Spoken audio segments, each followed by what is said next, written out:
create this lovely textured embroidery with me and turn any garment into a statement piece. In this free mini course, you will learn how to combine materials and texture and create a three-dimensional embroidery effect step by step. In this course, I will show you how to stitch with a lunable crochet and how to work with a regular needle. In other three parts, you will learn how to create this design from very beginning till the end. To get full access to the course, use the link below. In this lesson, I will show you how to embroider a simple design flower like this one, which we will stitch on a special embroidery mesh. We work with it in course Haute Couture embroidery for beginners using a lunable crochet. It's not only durable and strong for large-scale embroidery projects, and it's also ideal for applique. It can handle both thick thread and delicate materials such as raffia. Here you can see the same flower in smaller format. And in this lesson we will embroider the bigger one. You will find the stencil for printing in the lesson attachments. We will improvise the center of the flower and you will only need to transfer the petal details onto the fabric. I will use a plastic embroidery hoop which is best suited for stretching thin materials like embroidery mesh or silk organza. The mesh must be stretched like a drum. The better you stretch the mesh, the easier it will be to work. For those who have never tried embroidering with a lunable crochet, I will show how to do the same using a needle.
Transfer the flower onto the base using a heat erasable pen.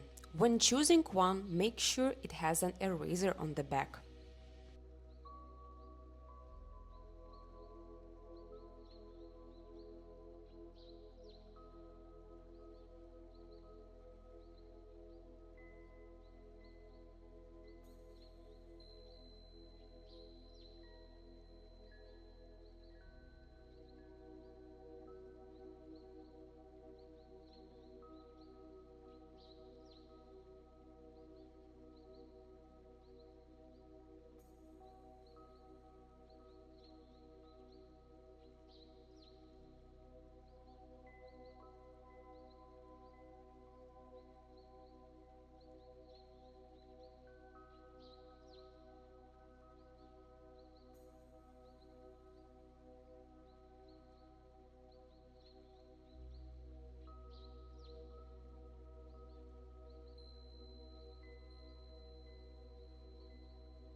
First, I will show you how to attach sequins and beads using a needle.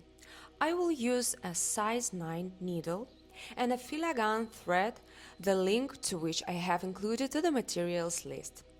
These threads are ideal for Luneville embroidery, but also suitable for needle embroidery. Now prepare a double thread. Make a neat knot and secure it to the base.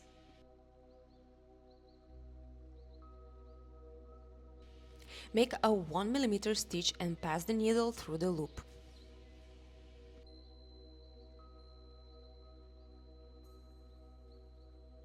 We will start with the sequins. We will need two sizes, 4 mm and 5 mm of sequins.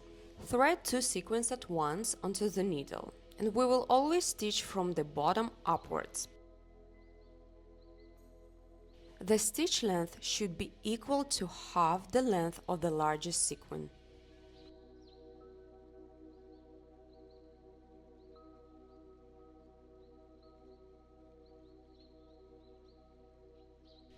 Again, create a distance equal to the length of your stitch. Try to insert the needle into the stitch itself, as the mesh has a honeycomb structure and the row of sequins can become uneven. By inserting into the thread, each attached sequin will remain stable.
Make a knot by creating a small stitch, if possible piercing throughout the thread.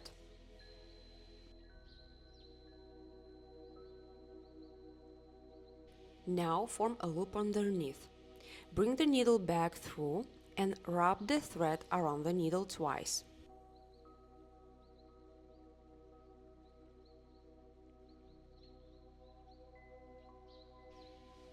Pull the thread to secure the knot.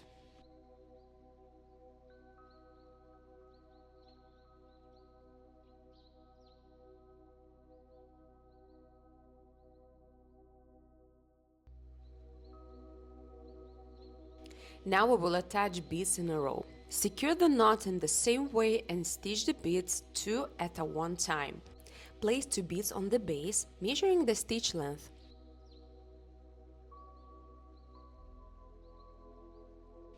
Now go back between two beads, pass the needle only through the last one, and thread two more beads onto the needle.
Pass through the last bead again to secure it. Make the knot using the same principle.